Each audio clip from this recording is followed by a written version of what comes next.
First off, Coach, thanks for sitting down with us. 6 months in, how's the transition been coming here to Oregon State? Well, it's been great. Just the whole community, from the coaching staff to the players to the alumni to everybody, has made me feel so welcome. It's been a smooth transition.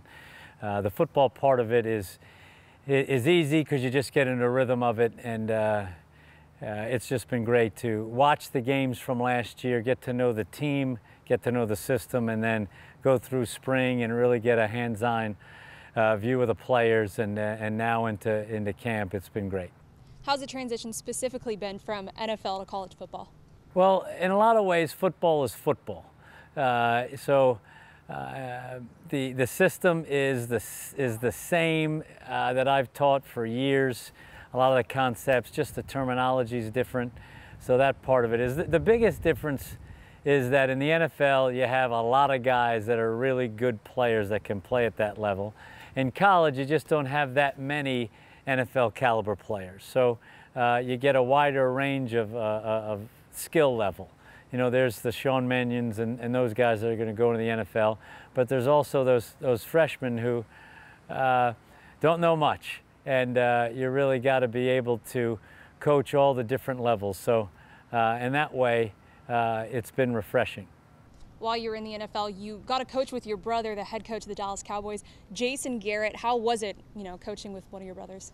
Well, it was a most memorable, enjoyable experience I've had. He's a wonderful football coach. He's a fantastic person, and he just implemented a great system there, where the whole culture was what he wanted. A lot of passion, emotion, enthusiasm, and a lot of guys playing hard, and I just wish them the best. What attracted you to Oregon State? How big of a hand did Mike Riley have in bringing you here? Well, it was a big part of it, and it was a big part of the attraction. I've known Mike since I played for him back in 1991, and a guy that he coached with, who I also coached with, he called me up and said, hey, they have an offensive coordinator job open at Oregon State, and you would love coaching with Mike. And he asked me if I was interested, and I said sure. So he called him for me, and then Mike called soon after, and then that's how the whole process was started. As you mentioned, Mike Riley was your coach of the San Antonio Riders. How was it having him as a coach? Well, he was a great coach to play for, because he treated us, as he does our players here, with the utmost respect, and he was also a great teacher. He just had a great feel for explaining route concepts, explaining how the defense would react, but he did it in a way where it was never demeaning, and he always put the personal relationship and the respect of individuals first. So it was a joy to play for him, and it's been a joy to coach with him as well, because I learned something every day. He's really smart. He's been a head coach in the Canadian football, the NFL, now college. He's coached offense and defense, and just has a wealth of knowledge, and I learned something from him all the time, but not only football, but also just his wisdom on and off the field as well. What difference have you seen in his coaching style 25 years ago to now? Well, it's the same. He still has the same enthusiasm he had back then. He still loves the players and loves the kids, and again, he's such a people person, where that part of it, the relationship part of it, is most important to him. Everybody will get the techniques, everybody will get the schemes, but it's how you treat everybody that sits paramount in his mind, and which is a staple of this program. So he's still the same guy, still moving pretty good, still very spry at his age. Well, the Riders were part of the WLAF. How was it playing in that league? Well, it was the first year of the league, and it was really a unique experience because it was new for everybody. We were one of the American teams, obviously, and there were some European teams, and it made it special for me because my brother Jason and I were teammates. He was the quarterback, and then my brother Judd played for the London team. So it was really neat checking the London games and how my brother Judd did, and then just being able to play together with your brother is always a special experience. So it made it doubly unique for me, especially. Yeah, as you mentioned, playing with Jason as well, and then being able to coach with him. Take me through that transition. Well, we've had some great times together in football. I played with my brothers in high school, and then I also played with them in college. So we were in a lot of huddles together, and a lot of great memories of games and plays. And then fortunately, we've had the opportunity to play professionally together. Like I said, with Jason in the World League. I also got a chance to be in training camp with my brother Judd with the Bills. And then together with the Cowboys coaching.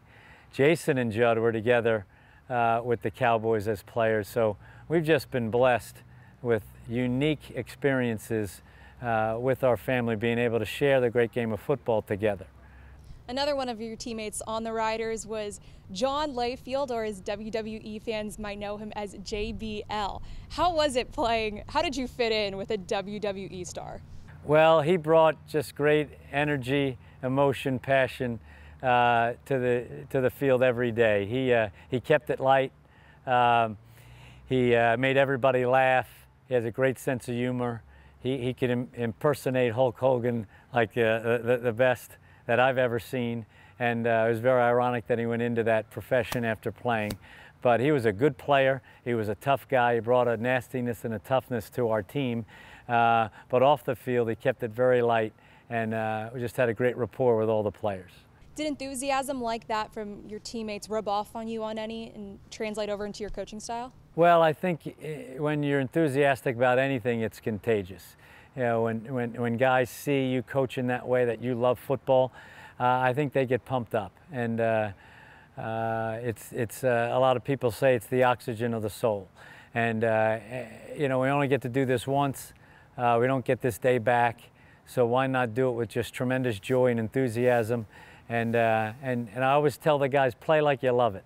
You know, that should just jump off the screen when we watch the tape of practice of guys just running around, just playing with great emotion, passion, enthusiasm, and it's really the only way to do it, because it becomes drudgery if you do it any other way.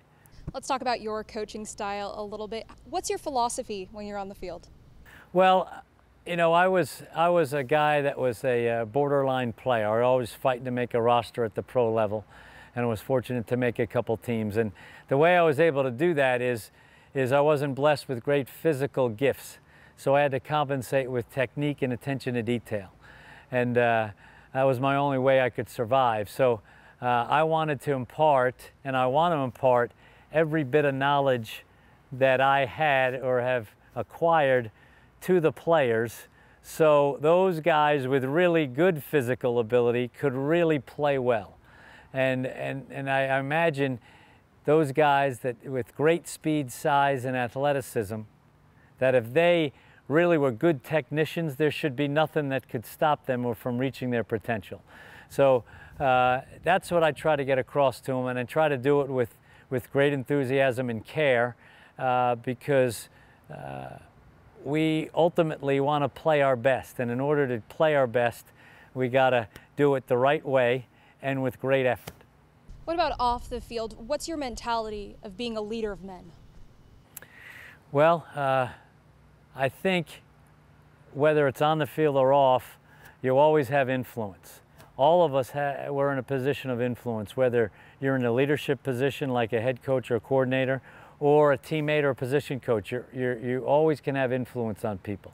So if you can influence them to do it right or to have joy in doing something, the best way to do it is by example. We can tell them until we're blue in the face, but if we show them and give them an example of how to speak with people, or how to make a coaching point, or to demonstrate, that'll follow. And then, you know, God willing, when they're done with their career and they choose coaching as a profession, maybe they'll look back and say, that's the way Coach Garrett did it. Mike Riley, obviously known for a pro-style offense. How have you been able to put your mark on the system? Well, Mike said to me when I took the job, he said, you know, we're going to keep the system. We're not going to change it for the senior quarterback, which is wise, but I want you to look at it and I want you to make it better. So Mike has been really open to some ideas that I've had through my coaching career. We've implemented some, and he's been really good that way, because he likes to learn too. And so if there was a concept that he's not used to, he's really embraced it, and we've been able to put it in, and it's making our offense better. The senior quarterback you mentioned, obviously, Sean Mannion. You've nicknamed him the Machine. How has it been working with him? Well, I can't take credit for that. It's just the way he plays. Everybody pins that nickname that I'm the originator of that, but it's the way he plays, you know, because, you know, I relate it to Greg Maddux, the pitcher. If you watch him, the Hall of Famer, I mean, his motion was the same every single time. And he had this mental toughness and approach that his mechanics were the same all the time. And that's the way Sean is. He wants to get it right every time, no matter what it is, whether it's a handoff, a bootleg, a play action pass, or a drop back. Every aspect of him is machine-like. He wants it to be the same all the time. So these guys know exactly where he is in the pocket, and so he can deliver the ball on time or execute his assignment. So he has personality and emotion unlike a machine, but he is machine-like in his approach and his mechanics and how he does things. What specifics does this offense need to do to get to where you think they should be? Well, just continue to improve. We have a lot of young guys, a lot of talented young guys that don't have a lot of experience. So the more reps we can get them and to pinpoint exactly this is the way it should look, and they consistently execute that way, and then we'll get to where we're supposed to be. We're in training camp mode still. We're still looking at ideas. We'll hone everything down as we get closer to the game, and we'll get everybody proper reps and just continue to improve, execute the techniques, and just play the best you can be. After 6 months here, how would you describe the Oregon State football program in one word? In one word? Oh boy, there's so many good traits. First of all, respect. That was the one thing that I noticed right away, is how people treat everyone. From head coach to assistant coach, head coach down to the staff, the training staff, the people in the kitchen, the maintenance crew. It's just amazing how Coach Raleigh knows everybody's names, and that rubs off. You know, and that rubs off, and the assistant coaches as well, just the way we interact in the staff meetings, and just no idea is more important than the relationship between coaches. And then the same thing with the players. We coach them hard, but it's not demeaning, and we expect them to listen and to execute and do what we ask them, but it's in a way where we really show that we care about them. So it's respect and caring for each other. Perfect. Thank you so much, Coach. All right, thank you. Have a great day.